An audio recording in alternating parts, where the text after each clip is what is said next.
Hey guys, how are you? Um, I'm back. I'm back from my travels this week. I spent my Labor Day weekend in Boise, Idaho at Stephen Larson's offermind live event, and it was a lot of fun. And I'm back now. I did try and live stream before in the airport, nearly missed my flight trying to give you the deets, but I did say I would come back on and give you the lowdown on what happened at the event, because it was really good, right? The stuff they spoke about, the stuff that we went through will really help you guys. Really, it's the missing piece to why a lot of people are just not getting the traction they need in their business. And so I'm going to be talking about what I discovered. Some of these things we know already. Some of them many people don't know. If they probably knew, they would be doing better. And it was interesting. So listen, when I went there, one thing about, they give you good swag, right? So this is the official event notebook, Capitalist Pig. I've got the official event t-shirt on, right? Get rich and give back, that's what it says. So I'm repping their tribe today. And I want to go through some points that we went through that I'm going to help you, because it was really centered around the things that I specialize in, the things that I teach. And so it was good to go and hang out with like-minded people and make sure that I'm on the right track. And I'm giving you guys what's working now, marketing advice, because things change so quickly in this industry. So I don't know if anyone's on, but I'm going to lay out. If you're there, holler back, say hey. I don't know why I can't see any of the comments, but let me know. And then I'm going to give you the deets, because I know a lot of people wanted to go and they couldn't. So I'm just going to give you the deets of what I learned. So the theme of the conference was how to design lucrative offers and sales messages using real marketing. And if you're an online business, you know that your offer is your product or service plus some other external properties around it that you present to the market, and they decide whether it's a yay or nay, and they're going to buy it, right? And so many of us have offers out there that are not selling. So many of us are trying to launch a product, service, a program, a coaching program, an online course, a workshop, and we're not getting the results that are in keeping with the kind of effort that we're putting into it. And so we want to know why. And I want to go through some points. So let me go through why. I'm just trying to make sure I can see who's here at the same time. Well, number one, the first thing that we went through. So when I got there, right, the event is really, I think events these days are like the new rock concert. The energy was palpable. The vibe was great. They had music playing. Devin Brown was the MC. So it was fun, right? I don't like going to events that feel like you're in a corporate presentation. Everyone is in jeans and t-shirts. Hey, Alicia, it's really not a formal event, right? So if you're going in heels and all of that stuff, don't do it. You're really coming to learn and to just be in that zone, right? Deep diving into the things, geeking out on the things that most people don't want to talk about. So that's why I like going to events, because I don't have to explain myself. I know a lot of times when I'm talking this shizzle on my channel, because I have business people and friends, my just non-business friends, they just tune out. There she goes again, this, that, and the other. But as I say to them, you're just gonna have to bear with me, and one day the penny's gonna drop, right? But for now, I know a lot of you are like, what's she talking about? It's boring. Well, it's not boring, guys. It's just that it might not be something that you understand now. But you know, if you ride or die, you just gotta hang with me like that until one day you're gonna be like, oh, that's what she was talking about. And I'm gonna be like, yeah. But it's nice to go to events where everybody is in that same zone, so you don't have to explain yourself. You're not like the odd kid out. And that's why I like going to those events.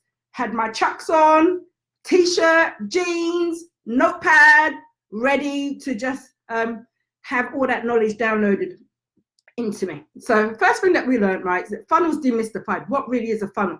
And a lot of people get really confused on what a funnel is. A lot of people think it's the text, so they go and buy ClickFunnels, they go and buy Kajabi, they go and buy Teachable, and they put a few pages together and they think they've got a funnel, right? Well, that totally is not what a funnel is. And I spent so much time trying to educate people on what a funnel is. There's so many different explanations for what it is. But since the time of Adam and Eve, since there was time, the first time of a financial transaction, swapping, bartering shekels for a cow, whatever, there was a funnel, okay?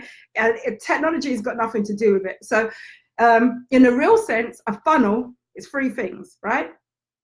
A message, offer, and a campaign. And that is a funnel. And it's, you know, it doesn't matter that we use web pages and automation to drive the funnel, but that is just the vehicle, okay, that the funnel is contained in. But essentially, a funnel is those three things. This conference is really for people who want to make money, long-term sustainable money, real businesses. So it's not the biz ops people, it's not the fly-by-nights, it's not the get rich quick. It's people, I call a respectable bunch online. Now, I know internet marketing has this stained label on it, right? But at the end of the day, if you sell anything online, you're an internet marketer. It's a tough titty, get with it, right? It's not a slur, right? It is a badge of honor when it's done nicely. It shouldn't be synonymous with being sleazy. And so those people that go into online marketing, all it is, meaning that you're selling your product, services, whatever you're doing online, should understand that you should be in it to win it.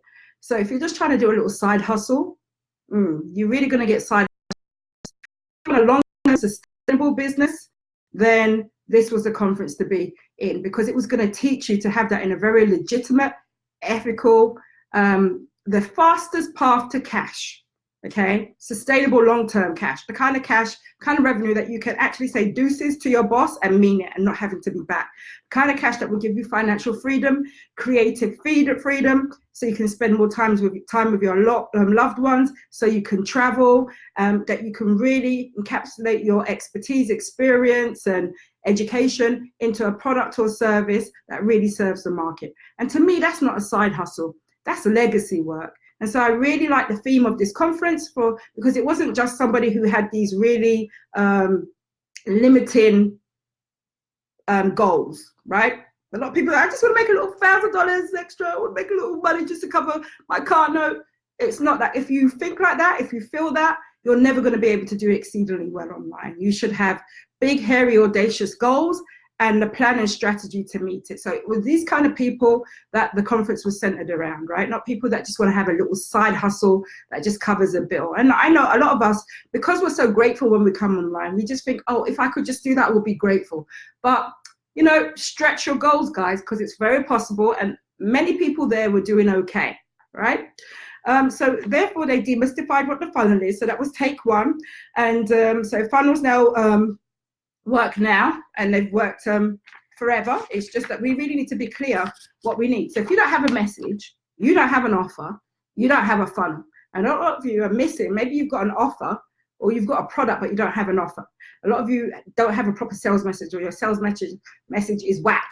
Well, that's why your funnel's broken. That's why you're not getting any sales. That's why you don't have any persuasion that is, you know, which is pulling people through your funnel rather than shoving them, and that's why you're not making money, right?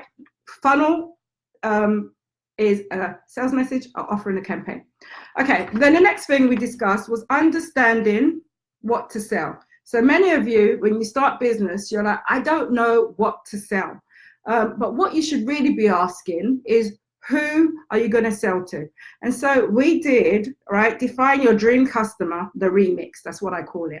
Because many times when you start business courses or you go into coaching, you do that boring exercise, identifying your ideal client. And it's totally boring and it's totally off. And so there's better ways to understand who your dream customer is. Many of us, we're just so lucky if we get a sale, but you shouldn't be selling to anybody with a pulse or a purse. There should be a criteria for picking who you want to work with. And it's important because your energy needs to be conserved for the people that make you feel elated, that make you feel alive, that make you feel so happy to be doing business.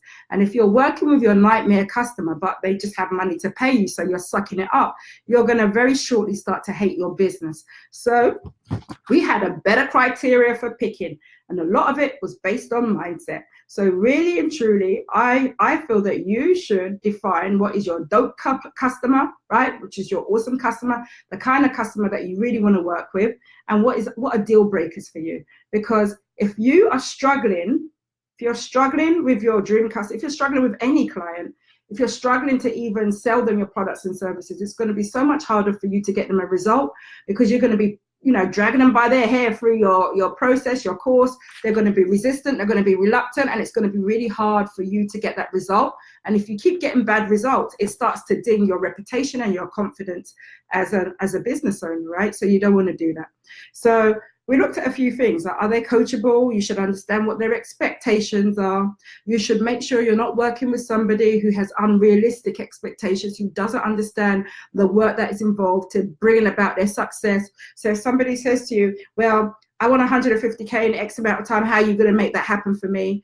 Maybe that's not the kind of person you should be working with, because everybody is responsible for growing their own business.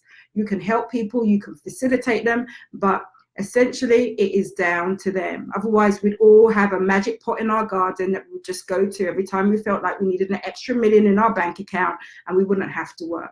So you should really be able to, you know, there's that phrase, beggars can't be choosers.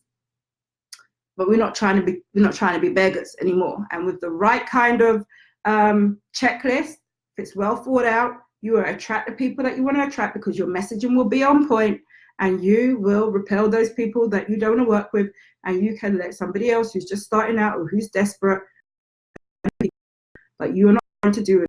You're trying to work with committed people who have some level of when I say level of success, I didn't say money, but I mean they are committed to the process. They don't talk badly about other people they've worked with. They don't try the blame game and move blame over why they haven't been successful to the guru or this person or that person. They take responsibility for their agency in their process, and they're willing, and they're not looking for a life coach. That's another one. They're not looking for you to be a therapist, unless you're a therapist or unless you're a life coach, right? They are willing to stay within the confines of how you can help them.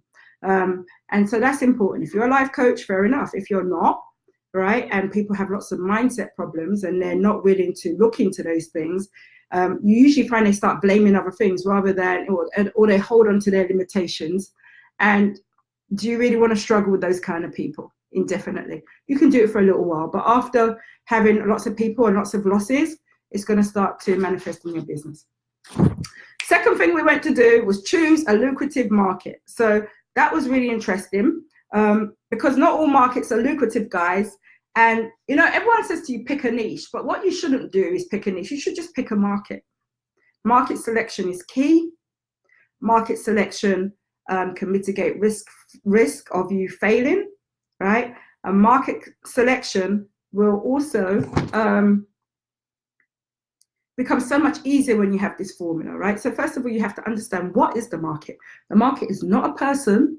The market is more of a location. It's a virtual place, or it's a real place where buyers and sellers come together, right, to trade a similar product. So imagine you had a farmer's market that was selling fruit and vegetables, right? You wouldn't come there to buy electronics. So there's different markets for different kind of products and services.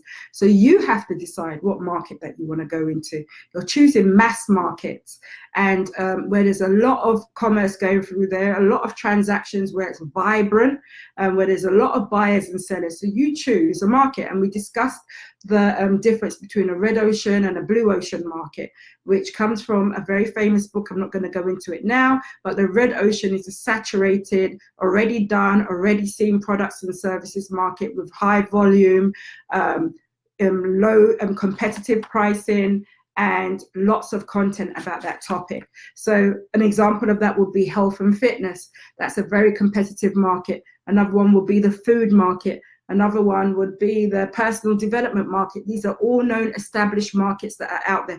Retail, B2B, websites, coaching, consulting, personal, whatever it is, right? There's a market for everything, but some markets are jumping and pumping. So you want to choose an oversaturated, busy market. Most people try and run away from that and find a market that is new or hasn't been done before. But the way that you, basically make sure that you're successful, right? Take away all the risk and make sure that you come out with a good outcome is to choose a good market, a vibrant market. And then you create your own market. So how do you create your own market? Well, you go into the red ocean market that I spoke about, and he spoke about, Stephen Larson spoke about creating your own market, and he calls it your purple market. So you go into the existing market, you find the disgruntled or frustrated buyers, and you create a new market from those people. And we went into depth about that and different techniques and different ways to do that, which is really interesting. But essentially, he calls it making it your purple ocean, right? Purple coming from blue and red mixed together. So your blue ocean market comes out, which becomes purple, comes out of your busy red ocean market, right? So you're not trying to sell to the red ocean, the red market, you're trying to create a new market from the existing. And that's very different from what a lot of people say, because they say pick a niche. Well, what I'm saying is you should create a niche, right? And then here's a quote directly from him: don't be better, be different. Right, which I've heard lots of in times before. He said it at a conference, don't be better, be different. And what that means is, there's no point being a second best, right? So instead, many times what we try and do is an improvement offer. When we see people's products and services, we try and one up them. We try and do the 2.0 version of what's been done before. Well, instead of doing that, try and do something different, or try and create the same result differently, or have a new way of creating that result. And it brings a different, an alternative to the market. That can make you more successful than others, right? People don't want an improvement offer, they want a different or new offer. Now this theme, the fourth thing that we went into was publishing. Now this is, I tell all my clients this, I've been telling them for a while, and we're all guilty of it, but if you want to know what needs to be done, right, we know what needs to be done. It's like we all know we need to lose weight. And so, a fat doctor can say to a patient, lose weight, right? You need to lose weight. And the patient says right back, well, what about you? You need to lose weight. So we can all point fingers at each other, because do I need to do it? Yes. But if you really want to grow in stature online, you need to publish. And that was a big thing that he went through. Publish, publish, publish, right? Publish or die, as I say, right? So guys, are you guys publishing? And what does publishing mean? It doesn't mean writing books, big, long books. It means putting your message in your content and putting your content out there for people to see. So whenever I ask that question, people say this to me: I write Facebook posts, I write Instagram posts, but is that publishing? Not really. Kind of. Not effective publishing, because if you look at the customer journey, when people are in a problem-aware state and they have a problem, the first thing they do is to Google, or they go and search for help. They don't go inside Facebook and search like that. Facebook is not a search engine. So you have to understand your customer journey and where they go when they seek help. And therefore, it would help you to publish on those platforms. Facebook makes us lazy because it's just so easy to come into your newsfeed and just randomly type, right? People use Facebook as a therapist. They use Facebook as a meme box. They use Facebook for everything. But once you've done that, the life cycle of that post is very short. So instead of spending all your time writing big long posts for Facebook just because you're in a spirit and you just had this, epiphany and you want to share it with everybody, publish that outside, because it stays there much longer and people actually see it. And publishing is a signal that you're an expert. Most people who are experts publish. They geek out about what they do. They talk about what they do. So guys, if you're not publishing, you're really doing yourself a disservice. If you're waiting for Facebook ads to be the savior of your business, you've got another thing coming. People are searching for your products and services. Facebook is secondary, right, to when you want to advertise. Publish. Don't be lazy. It doesn't take long. YouTube is your friend. And I always say this, when I ask clients, who is their category king? Who does what in their niche? They always say, well, there's no one else really doing what I'm doing. Then I know you haven't done your market research, because it's very easy for me to go and find the people that are rocking your world. And if you're not getting any sales, it's definitely not you, because you don't publish. So if you are an expert in a niche. If you want to walk into a market, if you want to have stake in the market, then you have to become a viable contender. And if you are not even making noise in the market, if nobody knows that you're there, there's no way that you're going to be successful to the level that you're going to be able to say that you have financial freedom. I just did the same thing with somebody who came to me today for a consultancy to see if we were a good fit. When I asked them about their niche and if who was the market king, oh, I already know who the category king is. But evidently they did not, because they said there wasn't much out there. There was so much out there. They didn't do their market research. And where the people were getting traffic, that person wasn't even a thought, because they were not publishing. They kept their stuff on Facebook. And so Facebook should be the last place that you're posting to, guys, if you want people to see your stuff long term. And then we went on to market positioning. The theme of publishing, let me go back to that, was all conference long. Publish, publish, publish. Russell Brunson publishes consistently. So many people that you see all the time, the people that become thought leaders, they publish consistently. Seth Godin publishes consistently. Stephen Larson, the host of the conference, the person that was teaching us, publishes consistently. In the last year, he has created a content beast. And publishing is consistently. It's not just a one-off, right? Because what you're doing is you're teaching. You're showing your expertise rather than telling everyone you're an expert.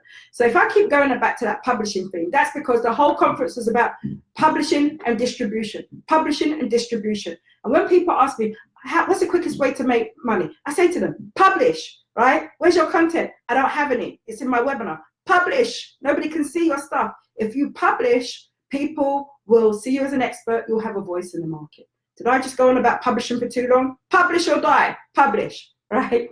Okay, let's go to market positioning. Publish. Let's go to market positioning. So then you have to decide how you want to show up in the market. And that's why I always say to people, your price is so important, right? Listen, there's certain people who will not buy a certain price ticket from a brand. They have themselves to a particular price. Therefore, in your head, and someone said it the other day, like there's a particular influencer who sells most of her courses for like $197. And it was really funny because the person I was talking to, I will never buy a high ticket program from her. Why? Not because she's awesome. I'm just used to her price point. So if she ever came out with a price point that was different, it just wouldn't sit right with me. I'd buy it from somebody else, but I wouldn't.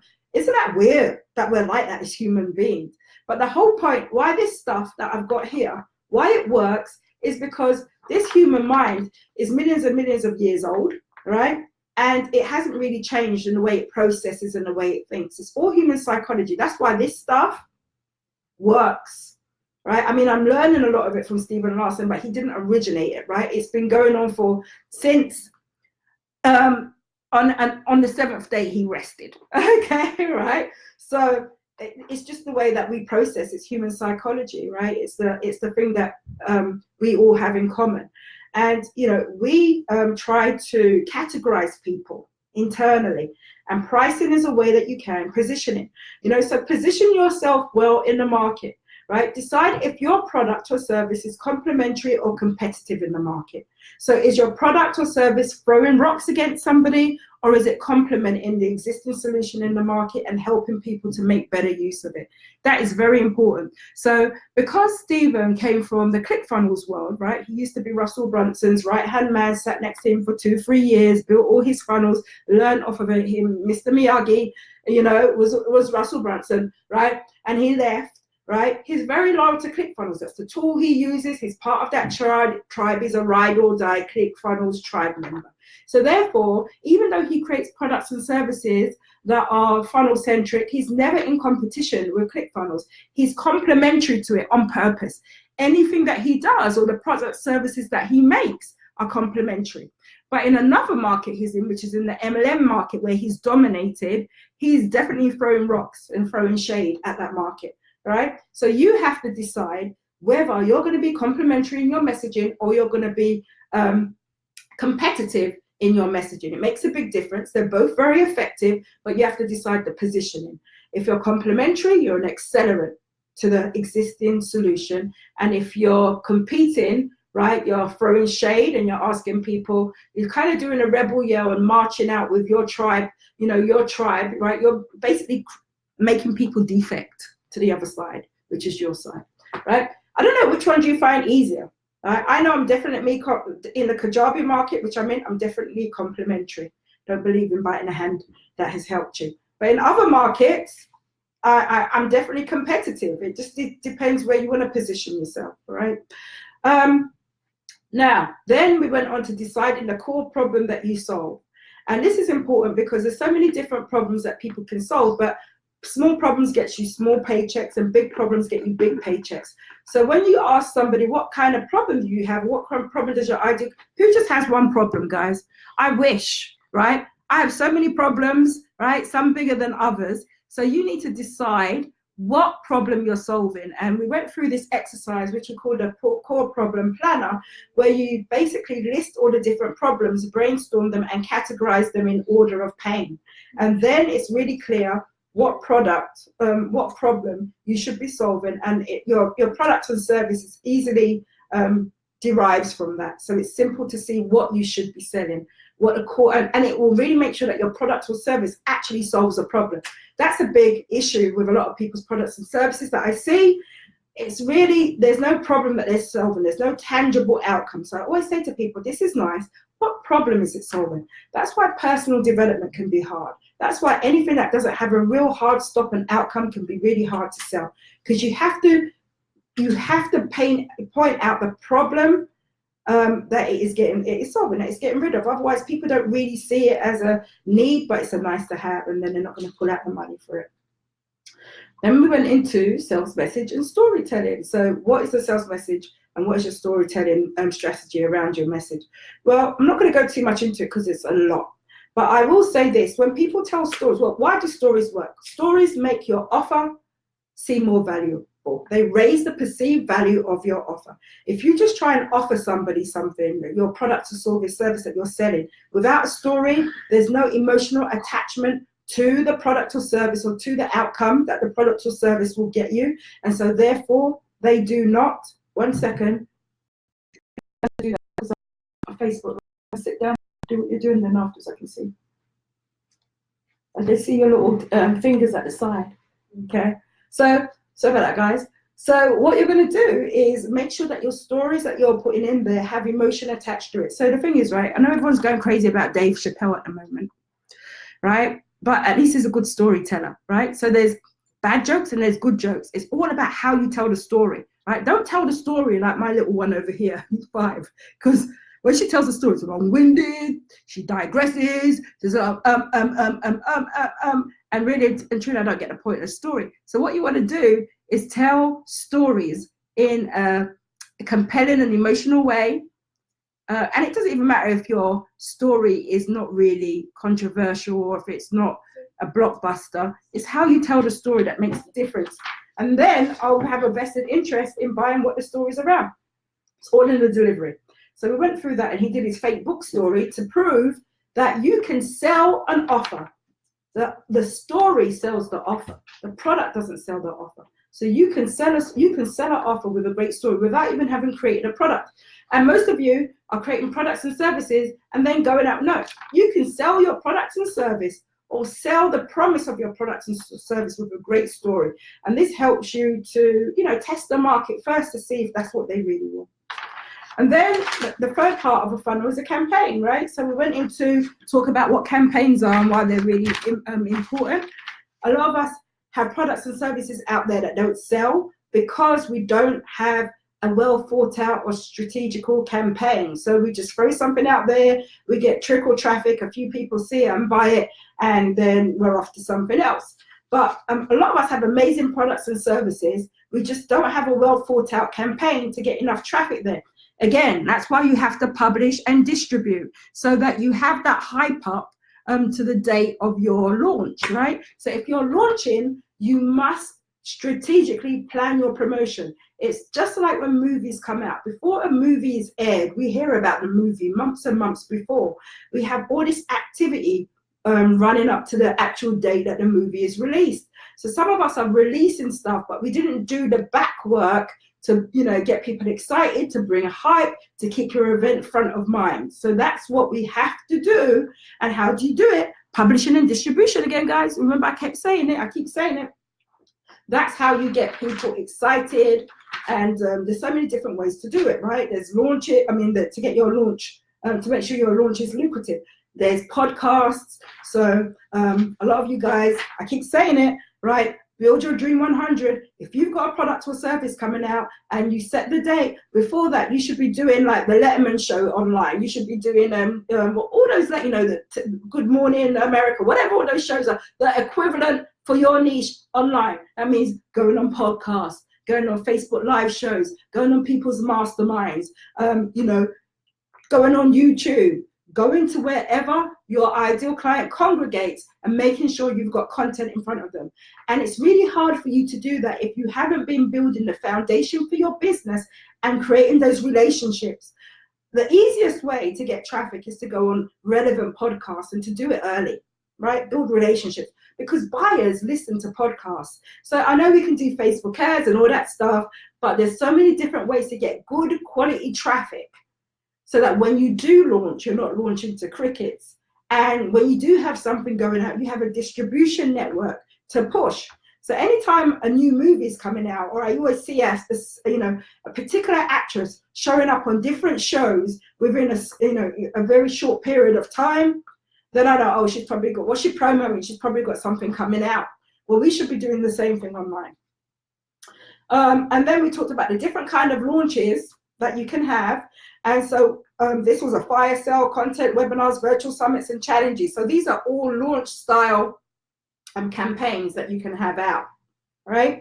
Very different to evergreen launches, which are funnels, automation, things that are there all the time, right? So launches are more one-off and manual, and with a set date, with an open and shut cart. And evergreen, the cart is never shut.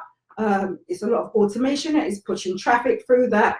And you can buy it whenever. So we talked about that, but you should do one-off launches first and get that working before you go evergreen. So was that? Is anybody with me? Any comments? I'd love to answer anything that you have, because I'm going on to 9 o'clock in the morning to 9 o'clock at night. These people were not playing, with a break for lunch and some breaks in between. Now, what I really liked about this style of event, which I would say that anyone should do if they want to get top marks from people coming to the event, is make sure that the event is interactive.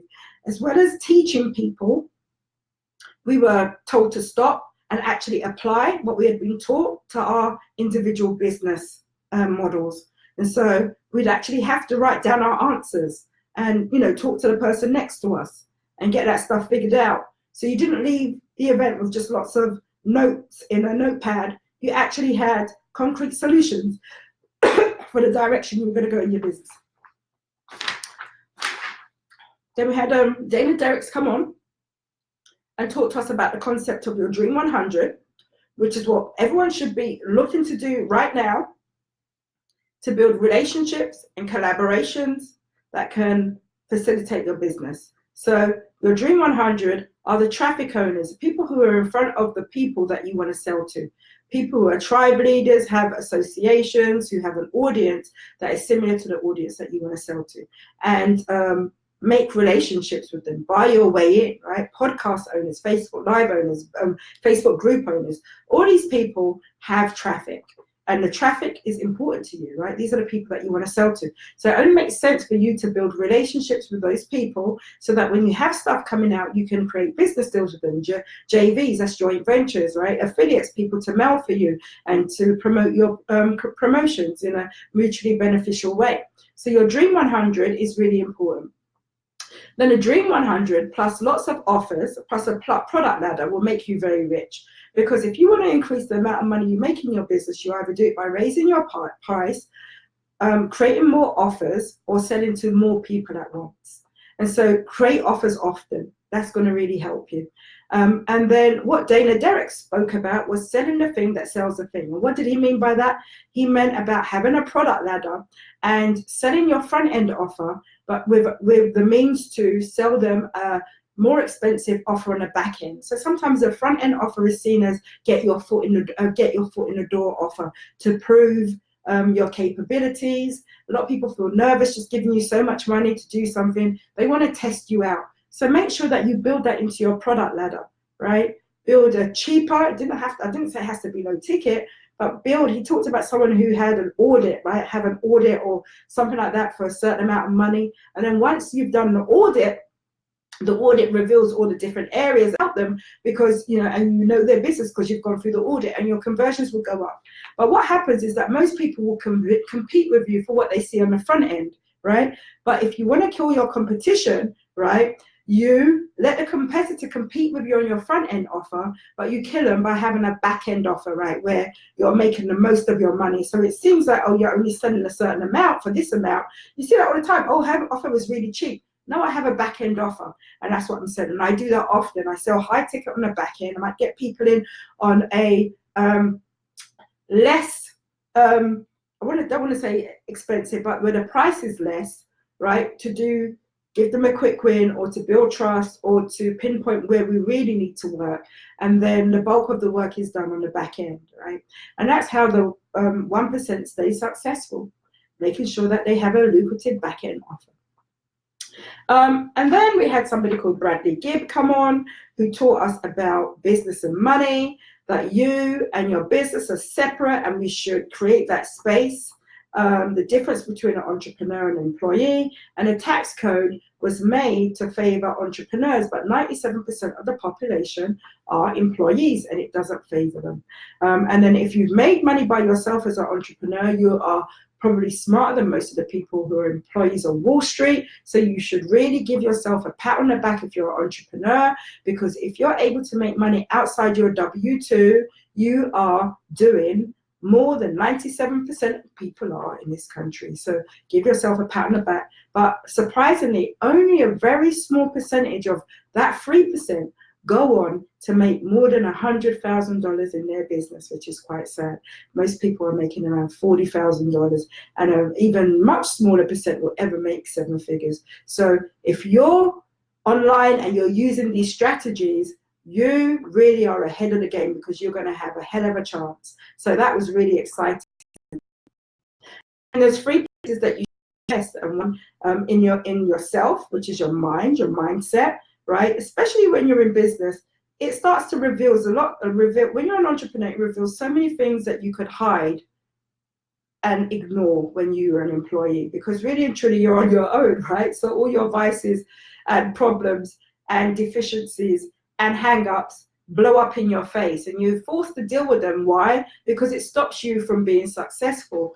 And so, hey, one is mindset. That's what you have to pay for in entrepreneurship. A lot of times when you're not doing the things that you know you should be doing, you've got mindset issues. And so therefore, it behooves you to go and find out what they are, and break down limiting beliefs, so that you can, shatter the financial glass ceiling in your head, or whatever that kind of invisible wall is that's stopping you from moving forward. Maybe you're maybe you're anxious all the time, maybe you're stressed all the time, maybe you're in low energy. These things happen a lot when you're an entrepreneur. There's so many things that we go through, and additional stress that triggers that.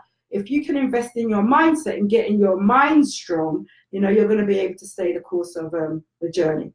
Another thing is invest in your skill set. If there's extra skills that you need, right, to move forward. Be a just-in-time learner, though. Don't try and learn everything for the sake of learning. We're not in college now. Learn just enough of what you need to know to progress, right? Know when you should be stuck on something and really geeking out on something, and when you can outsource that because it really doesn't matter, right? You don't have to be a jack of all trades. So these people that pride themselves on, I've read this book and that, I don't do that. I read things that I just need to know, right? Everything else, because I've got a lot of other things to do. I'm not trying to swallow a library. I'm just, I like learning. If I want to read, it's for pleasure. But if I want to read something to get ahead in my business, I'm not trying to read 10 different books on it. I'm trying to cross a hurdle, because there's so many other things that we can focus on if we want to make money. And then invest in your networks, right? So why do I pay so much money to go to conferences, $3K to go to this conference? When you add up the hotel, the ticket, the plane ticket, the food, the loss of earnings, and whatever else it is, or you're missing out on, right? 3K minimum, right? Time away from your family, finding childcare for the kids, is because your network is really important. When you go to these kind of conferences, it really filters out the boys from the men, or the girls from the ladies. Age of equal opportunity there. Because people have jumped the hurdles that you have to get there. So they're serious, right? The mindset is serious. You're not going to get people who are dabbling. Otherwise, they're expensive dabblers. You've got people who've proven themselves to be on a certain level because they've paid to go there. So you meet serious people. Whenever I go to conferences like that, I'm always in the front, or try to be in the front, because that's where the energy is. The front row is where it goes down. If you can't be on the front row, second row, third row, right? That's when you get to stand up and ask questions. That's where you see the body. You want somewhere where you can take good pictures of the audio visual, where you can make great connections. You're hardly going to see something like a 7 or 8 figure CEO sitting at the back not bothered. He's at the front. Right, so you need to be at the front. So when they say turn to the left and say hi to your neighbor, and you say, hey, what do? You're talking to somebody who's successful or who's driven enough to want to be at the front because they want success. So where you position yourself and where you sit in a conference, to me, makes a big difference. If you're sitting at the back, that's for the people who need to go to the bathroom every 5 minutes, right? Okay, then we had Myron Golden come on, and that was what the highlight of the conference for me, apart from Stephen Larson's teaching, because he is awesome. Myron Golden came on, and he talked about belief, and it was really important. And what he did when he came, I've seen him talk quite a few times. He said, how many people here have heard me talk? And maybe about 50% had seen him, 50% hadn't. So I know everyone's like, oh, what's he going to be talking about? But listen, you could hear a penny drop when he was speaking, and every 5 minutes you heard mass revelation. Oh, wow. Oh, all right. Really good, because he was just dropping truth bombs on us. He was just dropping knowledge. So he teaches about mindset, wealth, sales, and Bible business and success building principles from the Bible, right? And it doesn't matter if you're a Christian or you believe in that or not, because the principles are universal. So he talks about universal principles that can be found. Universal principles of prosperity, wealth, mindset that can be found in scripture. And it was really blowing people's minds. So we talked about the way we think, right? Because thinking and mindset is like bread and butter to an entrepreneur, successful entrepreneur. So a lot of people, I used to think, oh, mindset doesn't matter. Oh, what's this mindset thing? Oh, it's all woo-woo, law of attraction, all this stuff. What is the issue? But what I have seen, and what I've seen from myself and clients, is if you have a terrible mindset, it's like having an invisible force around you that's keeping you from success, and you're not able to move forward, no matter how much willpower you apply to it. And so you really have to break down the barriers, the destructive thought patterns, habits, actions, beliefs, and have someone help you rebuild your thought pattern, rebuild your beliefs, and rebuild your habits, so that you can produce healthy, wealthy actions that are in your best interest. And that's why mindset is so important.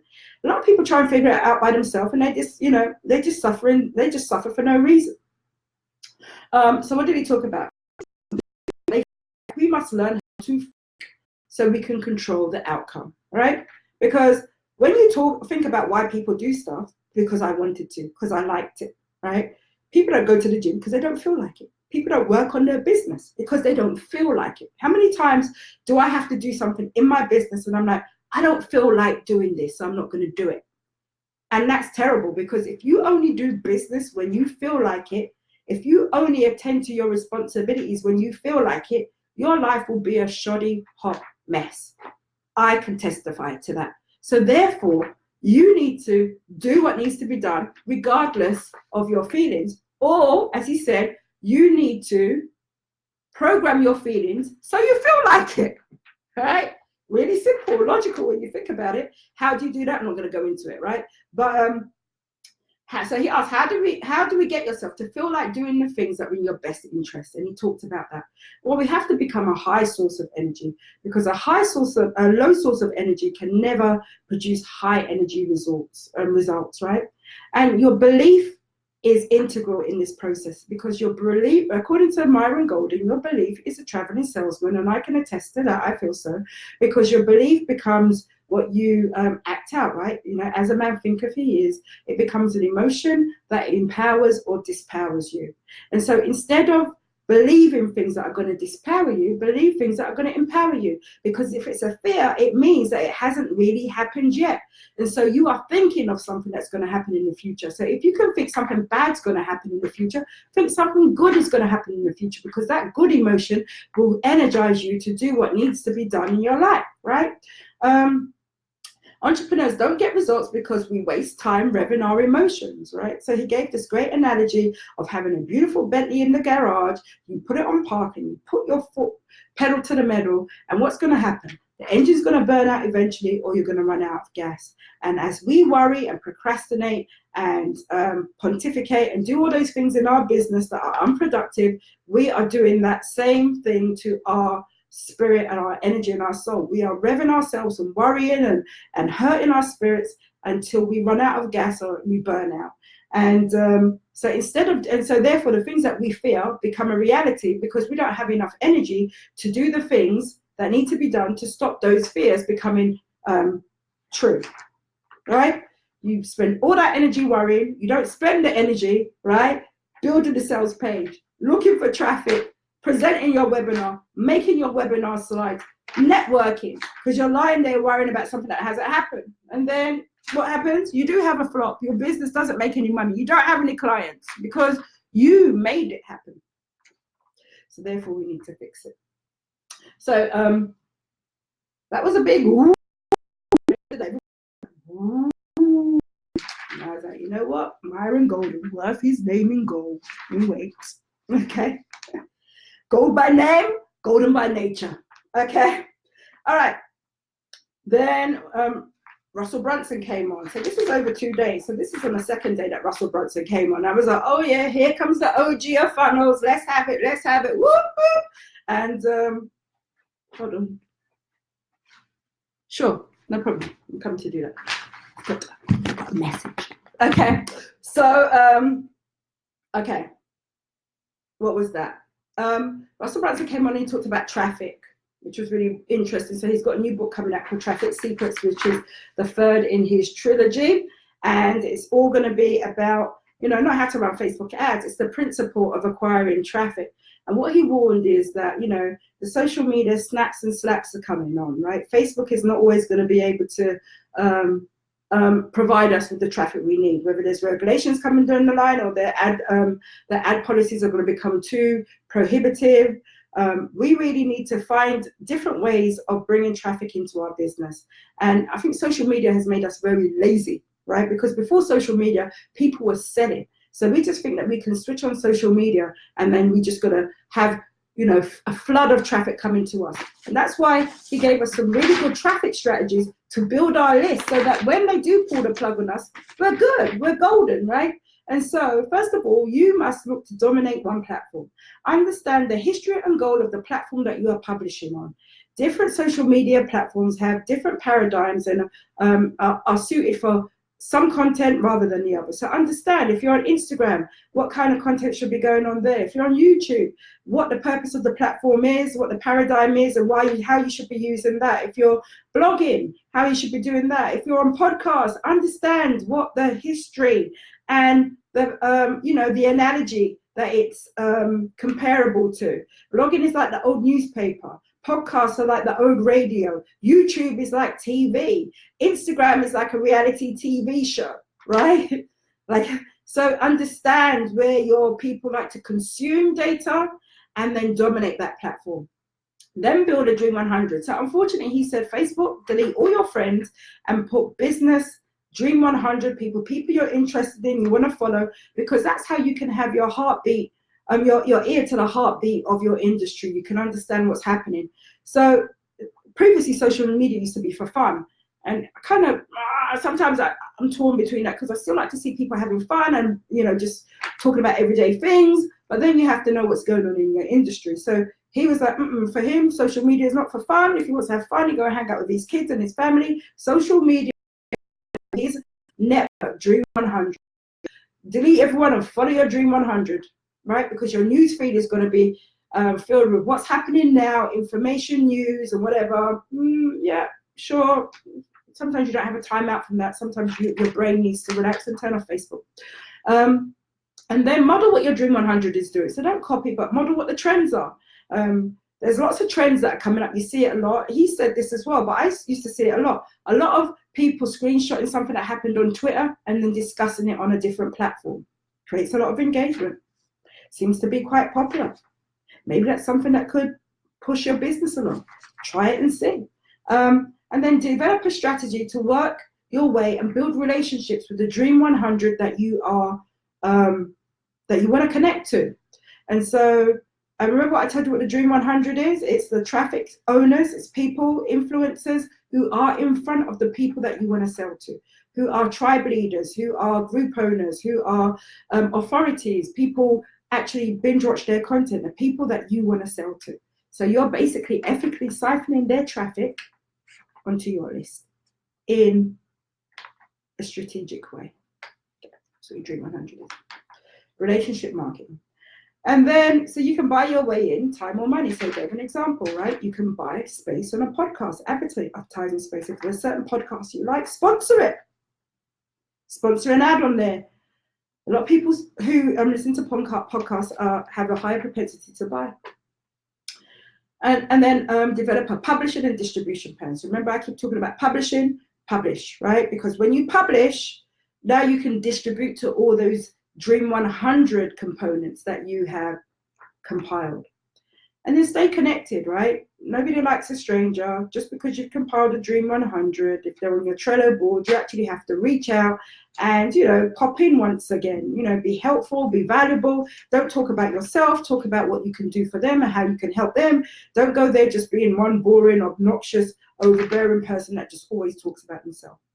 And then build a list fast before social media or Zuckerberg or whoever gives you that final slap for whatever it is. Maybe you made a mistake. Maybe you didn't stick to some standard. Maybe you did something that was black hat. Who knows? And they just knock you off your perch, right? So therefore, your business will not fold, or at least you'll have some time to get back on your feet because you have a list. And a couple of books that you can go and look at is Trust Me, I'm Lying from Ryan Holiday. And that's based on the premise that whoever controls market controls belief. That's why you need to publish, because if your voice isn't in the market, it's just like when my kids come to tattle, whoever talks first and talks loudest gets my attention, and then the other person is on their defensive. So you should have your story, your message out there first, right? Or at least, if not first, you should have a voice in the argument. And if you're not there, then you're not a contender. So all these things, and then there's another book called, I didn't note them all down on this because it was going too long. But that was basically what we covered. And then we talked about how you're converting people on these offers, which are webinar funnels, right? You know why webinar funnels are great. You can use them in so many different ways. If you have a webinar funnel, guys, it's leverage.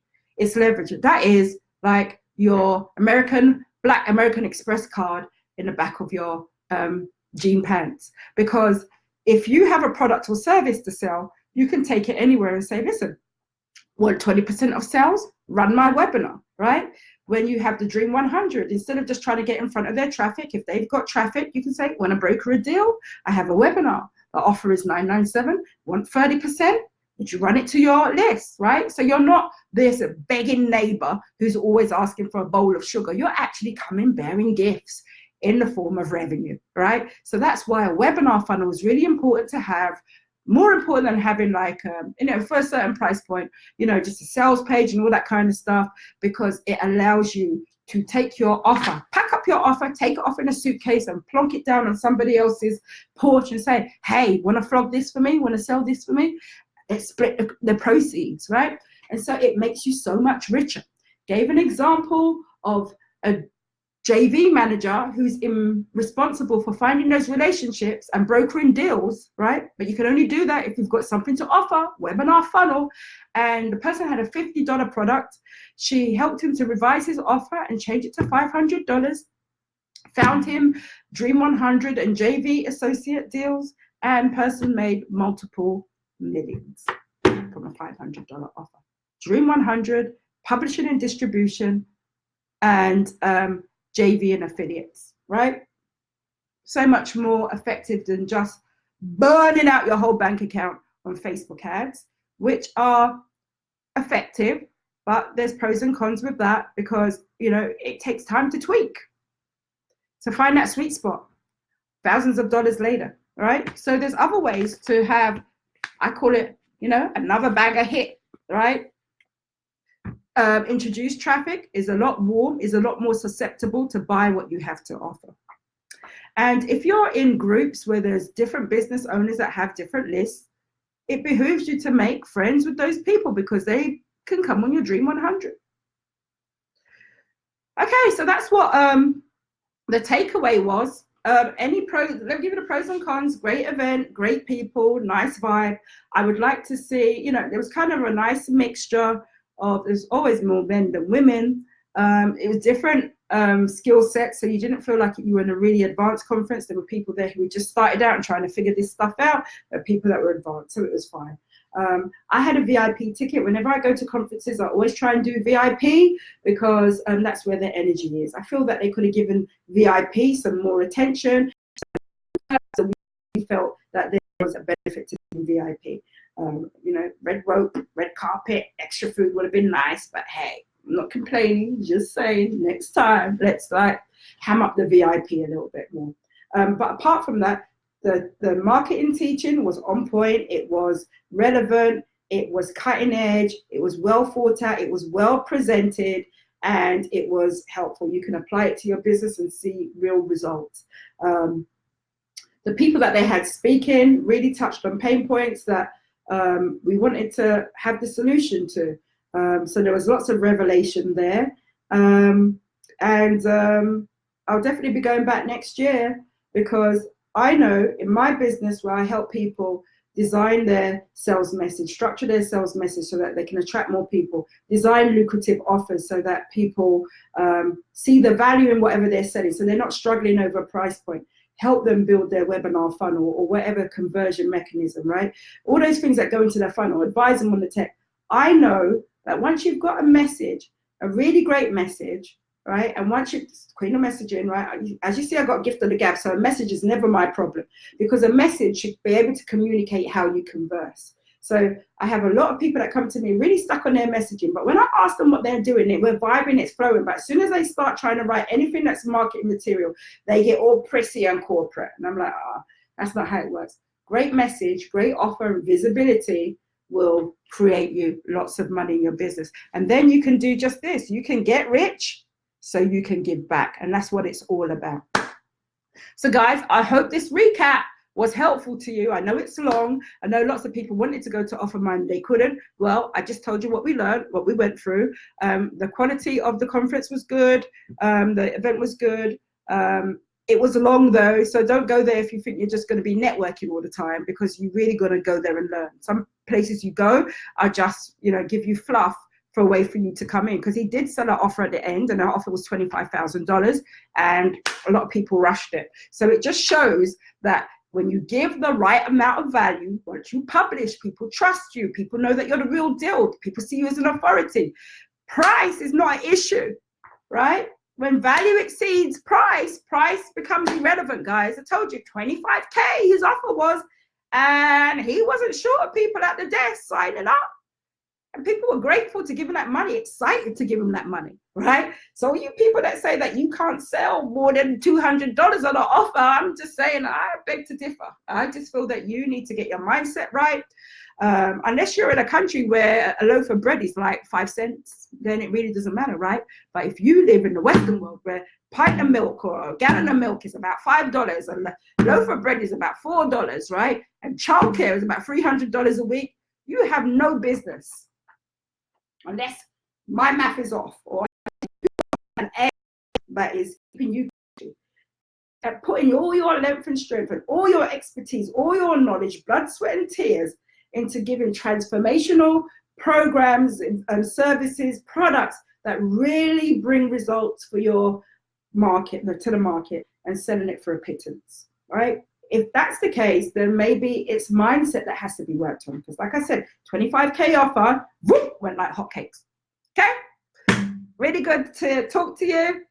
If you've got any questions, I would love for you to leave it on the chat here. And remember, I have the 5-day Kajabi challenge coming up where I'm going to be teaching and deep diving into some of these concepts that are going to give you the what's missing from your business that's stopping you from making the money that you desire. It doesn't matter if you could use Kajabi. I've explained what Kajabi is before. It's an online marketing tool that allows you to put up your sales pages, you know, to collect money, to build an email list. The tool is irrelevant. It's these strategies and these principles that will get you to success. And I'm going to be teaching a lot of it in the 5-day Kajabi challenge that starts on Monday, the 23rd of September. There is a link on this Facebook Live. Click on it, register, and get ready to get the knowledge that's going to allow you to design a really banging offer, right? A really crystal clear sales message that articulates exactly what your ideal client is waiting to hear, so that they whip out their credit card and say, enough already, I'm in. That's what you need, right? And that's what I'm going to be helping you do on the on the 5-day Kajabi challenge. The link is in the profile. I'd love to see you there. Make sure you sign up. Make sure you tell other people about it, because it's going to be absolutely phenomenal. 5 days of what's working now, strategies to turn that sales dashboard, right? Take it off 0 and move that needle, right? Who's sick of seeing their sales dashboard on a certain number every month? And if it's on 0, you definitely need to sign up, right? But that's the purpose of the challenge, right? To put a jolt in your marketing, to put a jolt in your revenue and your products and services, and get you selling out there easily, with ease. And you know, you want people to be grateful, working with the people you really want to work with, that, you know, make you jump out of bed on a Monday morning and say, woohoo, let's get it. You know, people who are really going to understand the value that you bring to the market and going to be happy to pay for it. All right, so I will see you probably tomorrow when I've got more things to talk to you about. But that was my official review of OfferMind 2019. I want to give Stephen Larson a big shout out. He really brought the noise. The event was fire. We had a great time. I'm absolutely exhausted coming back, but my head was filled with so much knowledge and so much clarity, because these are things that I saw people actually teaching it. And then there's some things I didn't know, and he taught that. It's all becoming crystal clear that, you know, this is the path, because what I've seen in the field has just been validated by what he said. So it was great. You know, it doesn't matter if you're advanced or if you're a newbie, you can always be coachable and learn more from people who are doing the things that you want to do. So guys, find an event to go to, network, okay? Join the ideal, the 5-day Kajabi challenge, links there, and I'll talk to you soon. Ta-da!